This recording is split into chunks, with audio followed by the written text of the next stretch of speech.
Alam mo kung sino pinakamaingay manira ng pangalan mo? Yung mga tao na takot na magsalita ka ng totoo. Kasi pag lumabas ang katotohanan, tapos ang pelikula nila. Kaya inuunahan ka na. Ginagawa ka ng masama, sinisiraan ka. Para pag ikaw na ang nagsalita, mukha ka ng sinungaling.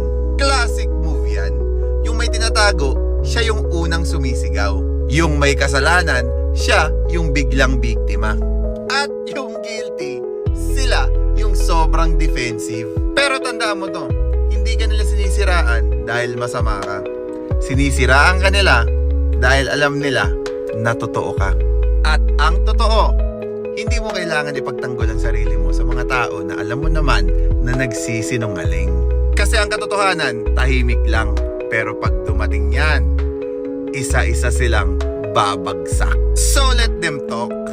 Takot lang sila na pag nagsalita ka, wala na silang kwento. Diba?